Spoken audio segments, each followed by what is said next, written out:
नमस्ते बच्चों। आज हम पढ़ेंगे कुतुबुद्दीन ऐबक के बारे में। और कुतुबुद्दीन ऐबक 24 जून 1206 ईस्वी में लाहौर के सियासत के ऊपर विराजा या सियासत हुआ या राजगद्दी उसको मिली। और कहते हैं कि भाई जो भी राजा बनता है उसके लिए जो ताज होता है वो फूलों की सैया नहीं होता है, कांटों से जो है भरी सेज होती है। तो यही बात जो थी कुतुबुद्दीन ऐबक के लिए भी जो है सही साबित हुई।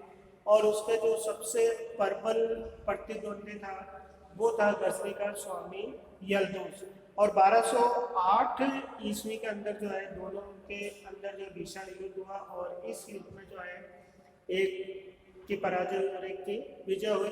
और इसी के उपलक्ष्य में जो था कुतुबुद्दीन ऐबक ने जो है अपनी पुत्री का विवाह जो था गजनी के स्वामी यल्दुज के साथ कर दिया था। और जो शत्रुता थी उस शत्रुता को उसने खत्म करने का प्रयास किया और उसके अंदर वो सफल भी रहा। फिर उसके बाद दूसरी जो सबसे बड़ी समस्या थी कुतुबुद्दीन ऐबक की वो थी मुल्तान का जो गुलाम था, या हम ये कह सकते हैं कि मुल्तान का जो सुल्तान था नासिरुद्दीन कुबाचा। ये भी क्या थे कुतुबुद्दीन ऐबक के लिए एक समस्या थी। और इसी समस्या का निवारण करने के लिए जो था कुतुबुद्दीन ऐबक ने जो है अपनी बहन का विवाह जो था कुबाचा से कर दिया। तो इस तरीके से जो मोहम्मद गोरी के जो दो शक्तिशाली गुलाम थे जिनके अंदर प्रतिद्वंदिता चल रही थी, उन दोनों गुलामों को जो है कुतुबुद्दीन ऐबक ने जो है अपना रिश्तेदार बना लिया और जो शत्रुता थी उसको खत्म किया। और एक जो संकट था कुतुबुद्दीन ऐबक के सियासत पर या राजनीति के ऊपर, उस संकट को जो है कुतुबुद्दीन ऐबक ने जो है खत्म कर दिया। फिर उसके बाद जो है चंदेल के शासक त्रिलोके ने जो है कालिंजर पर अधिकार कर लिया। परियारों ने ग्वालियर से तुर्कों को निष्कासित कर दिया। बदायूं तथा फर्रुखाबाद से जयचंद के उत्तराधिकारी हरिश्चंद्र ने तुर्की पदाधिकारियों को हटा दिया। बंगाल के सैन वंशी शासक बंगाल के पश्चिम में अपने साम्राज्य को विस्तृत करने का प्रयास शुरू करने लग गए। कई छोटे राज्यों ने दिल्ली को कर भेजना भी बंद कर दिया। तो ये जो थी ये कहते हैं कुतुबुद्दीन ऐबक की जो थी प्रमुख समस्या थी। और इन्हीं समस्याओं का या हम कह सकते हैं कि इन्हीं कठिनाइयों का निवारण जो था कुतुबुद्दीन ऐबक ने जो है करना शुरू कर दिया था जब वो 24 जून 1206 को लाहौर की गद्दी के ऊपर बैठा था। और उसके बाद उसने जो है ये समस्याओं का समाधान करना शुरू कर दिया था। अब जो है हम जो हमारा नेक्स्ट पॉइंट है कठिनाइयों का निवारण। तो सबसे पहले जो है अपने प्रबल प्रतिद्वंदी कुबाचा में यल्दुज को उसने जो है उनके साथ वैवाहिक संबंध स्थापित कर शांत करने का प्रयास किया। बंगाल की समस्या में जो है कुतुबुद्दीन ऐबक ने हस्तक्षेप करना सही नहीं समझा। अंत में अली मर्दान खान ने उसकी अधीनता स्वीकार करके उसे कर देना आरंभ कर दिया। गद्दी प्राप्त करते समय कुतुबुद्दीन ऐबक एक गुलाम की अवस्था में ही था, अतः उसने प्रारंभ में सुल्तान के स्थान पर मलिक बिन सिपह सालार की उपाधियों को धारण किया।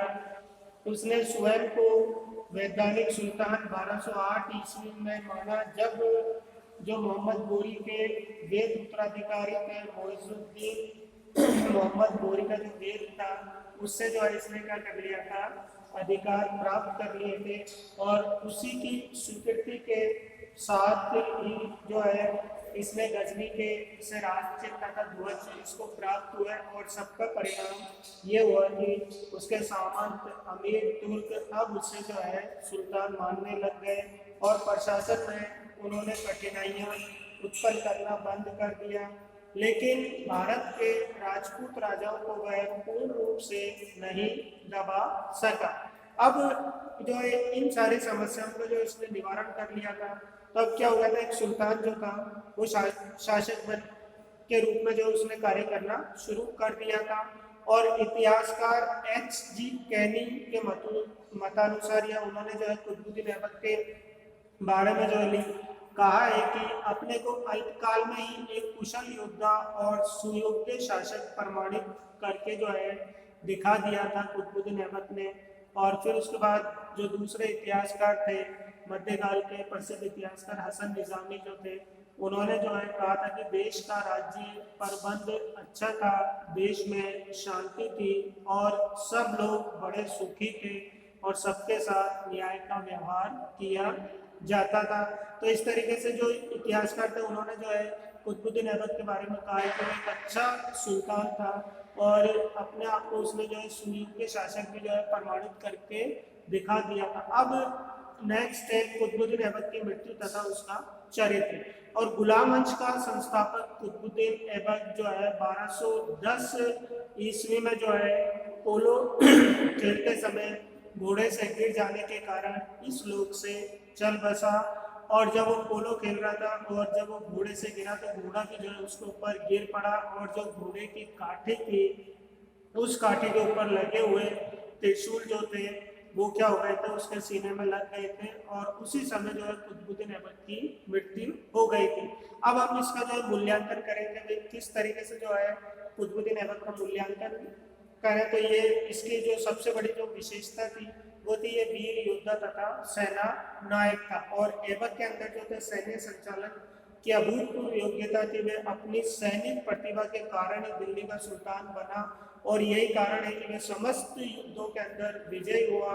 डॉक्टर एन श्रीवास्तव के अनुसार उसमें उच्च कोटि का साहस और निर्भीकता थी और वह उन योग्य एवं प्रतिभाशाली गुलामों में से था जिनके कारण मोहम्मद गोरी को भारत में इतनी सैन्य सफलता प्राप्त हुई। फिर उसके बाद दूसरी जो थी इसकी विशेषता थी उदार एवं दान प्रिय। दान देने की भावना उसमें इतनी प्रबल थी कि वह लाख बख्श की उपाधि से जो है विभूषित किया गया था।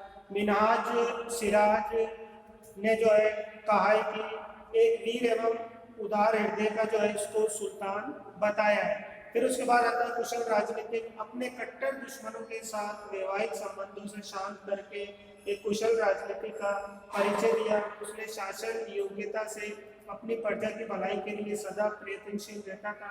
प्रशासन में वह उदारता भी बरतता था। अब उसके बाद उसकी नेक्स्ट विशेषता है न्याय प्रिय। वह न्याय निष्पक्षता से करता था। वह अपनी प्रजा की भलाई के लिए सदा प्रयत्नशील रहता था। वह हिंदुओं के साथ भी अच्छा व्यवहार करता था। अबुल फजल के अनुसार उसके कार्यों की महान प्रशंसा की है और वह लिखता है कि उसने भले और महान कार्य किए। फिर उसके बाद आता है नेक्स्ट है साहित्य तथा कला का संरक्षण। दिल्ली में स्थित कुतुब मीनार का निर्माण इसी ने आरंभ करवाया था। दिल्ली में कुतुब इस्लाम मस्जिद का निर्माण इसी ने करवाया था और इसके अतिरिक्त उसने कुछ और मस्जिदें भी बनवाई थी। अजमेर का ढाई दिन का झोपड़े का निर्माण भी जो था इसी ने करवाया था।